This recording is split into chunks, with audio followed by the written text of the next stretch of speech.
Hai sis, pernah nggak kamu ngerasa capek banget? Padahal rasanya kamu nggak ngapa-ngapain.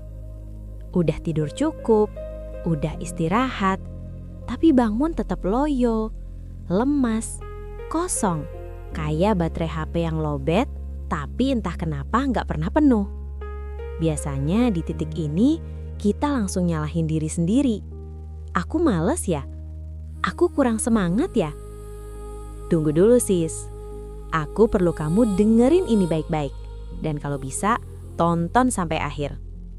Karena yang kamu alami ini bukan malas, dan bukan karena kamu kurang berusaha. Dalam psikologi, ini sering dipicu oleh sesuatu yang disebut silent attack. Serangan yang gak ribut, gak dramatis, tapi pelan-pelan ngerusak energi mentalmu. Perubahannya kecil, hampir nggak kelihatan, tapi terjadi setiap hari. Sampai akhirnya kamu ngerasa capek terus, fokus buyar, dan hidup rasanya berat tanpa tahu kenapa. Dan dengar baik-baik sis, ini bukan salah kamu. Serius, bukan salah kamu. Kalau kamu relate, boleh klik like, cerita sedikit di kolom komentar, dan subscribe, biar kamu nggak sendirian, belajar memahami diri sendiri. Sekarang, yuk kita bahas kenapa kelelahan ini bisa terjadi dan apa yang sebenarnya sedang dialami tubuh dan pikiranmu. Di video ini, aku mau bongkar tuntas secara ilmiah. Kenapa sih silent attack ini bisa terjadi? Apa aja yang jadi pemicunya?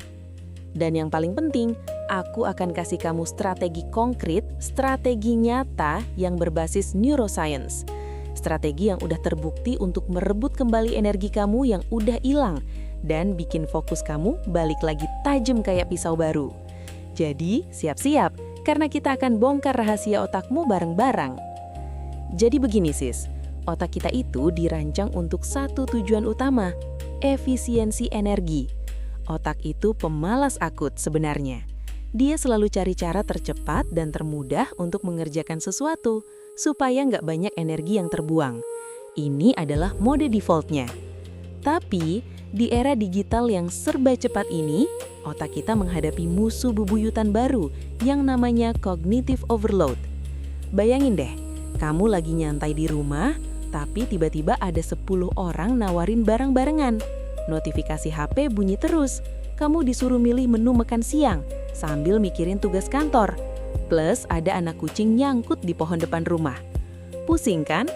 Nah, kurang lebih seperti itulah kondisi otak kamu setiap hari. Otak kita dihantam bombardir informasi dari mana-mana, notifikasi yang gak ada hentinya, dan tuntutan multitasking yang tanpa ampun. Otak kita dipaksa bekerja lebih keras dari yang seharusnya. Dan ini bukan cuma sekedar stres biasa loh sis. Cognitive overload ini memicu respons purba kita, yaitu mode fight or flight, alias mode lawan atau kabur, tapi yang kronis.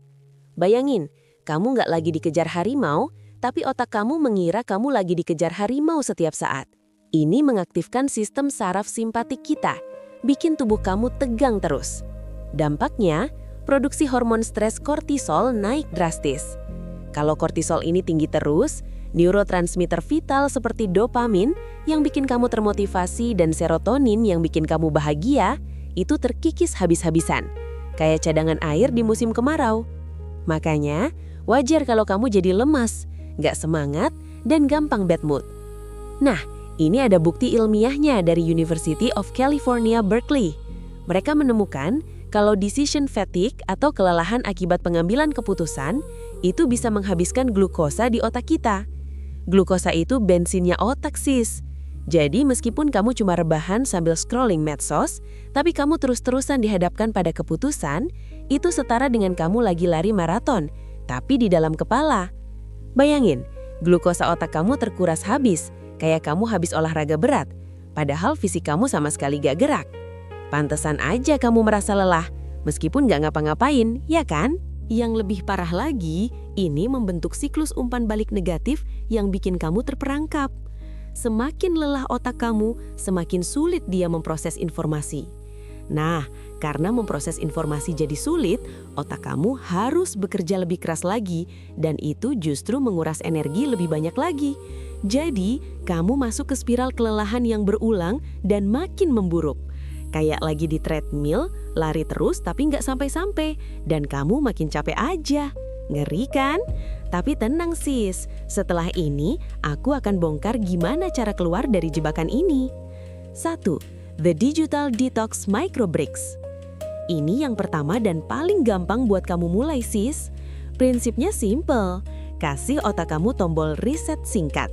Jadi, prefrontal cortex kamu itu, si bagian otak yang paling sibuk ngambil keputusan, butuh istirahat sejenak biar nggak kepenuhan data. Kalau dibiarin terus-terusan, dia capek banget dan akhirnya malah bikin kamu susah mikir. Gimana caranya? Gampang banget. Setiap 60-90 menit sis, luangkan waktu 5-10 menit aja, tanpa layar sama sekali. Beneran, tanpa layar. Jangan malah pindah dari TikTok ke Instagram. Itu namanya bukan detox sis, tapi pindah channel doang. Apa yang bisa kamu lakuin? Gampang banget. Lihat keluar jendela, perhatikan awan atau pohon di luar. Ambil segelas air dan minum pelan-pelan, rasakan airnya. Atau lakukan peregangan ringan, kayak nguap lebar-lebar terus regangin tangan ke atas. Ini namanya cognitive unloading, semacam kamu lagi nge-restart komputer, tapi ini otak kamu sis. Kamu bakal kaget betapa segarnya otak kamu setelah jeda singkat ini. 2. Single tasking zone. Oke sis, ini kelihatannya sepele, tapi efeknya jedar. Kamu sering kan ngerasa kerja udah banyak, tapi kok hasilnya gitu-gitu aja? Jangan-jangan kamu kena jebakan multitasking. Prinsipnya gini, otak kita itu nggak didesain buat ngerjain banyak hal sekaligus secara efektif. Kalau kamu coba multitasking, kamu malah mengurangi efisiensi kerja kamu sendiri. Dan yang lebih parah, kamu ningkatin produksi hormon stres, yaitu kortisol. Ih, nggak mau kan kamu makin stres? Solusinya, identifikasi 1-2 jam setiap hari khusus untuk fokus total pada satu tugas penting. Beneran, cuma satu tugas. Jauhin dulu notifikasi, tutup tab browser yang nggak perlu. Anggap aja kamu lagi di dalam gua konsentrasi. Teknik bantunya bisa pakai metode Pomodoro atau blok waktu khusus. Dan ini bukan omong kosong aku ya sis. Riset dari Stanford University menunjukkan kalau multitasking itu bisa mengurangi efisiensi kamu sampai 40%. Bayangin, kamu kerja 10 jam, tapi efisiensinya kayak cuma 6 jam. Plus, bikin kortisol kamu naik. Jadi mulai sekarang, single tasking is your new superpower. 3. The Information Filter Protocol. Otak kamu itu kayak sebuah ruangan VVIP sis. Kamu mau kan cuma orang-orang penting dan baik-baik aja yang bisa masuk? Nah, ini sama dengan informasi. Prinsipnya, kita harus mengurangi noise kognitif yang terus-terusan menguras energi mental kamu. Setiap email gak penting, setiap notifikasi grup WA yang gak relevan, setiap berita receh kelewat timeline kamu, itu semua butuh energi otak untuk diproses. Gimana implementasinya? Kamu harus pilih secara sadar informasi apa yang kamu izinkan masuk ke otak kamu. Jadi, kamu itu ibarat satpam yang selektif di depan pintu VVIP otak kamu. Contoh aksinya, mulai sekarang, unggah langganan email yang nggak penting itu. Batasnya waktu kamu scrolling media sosial, mungkin cuma 15 menit pagi dan 15 menit malam. Prioritaskan sumber berita yang kredibel dan benar-benar relevan sama hidup kamu. Jangan biarkan otak kamu jadi tempat sampah informasi ya sis.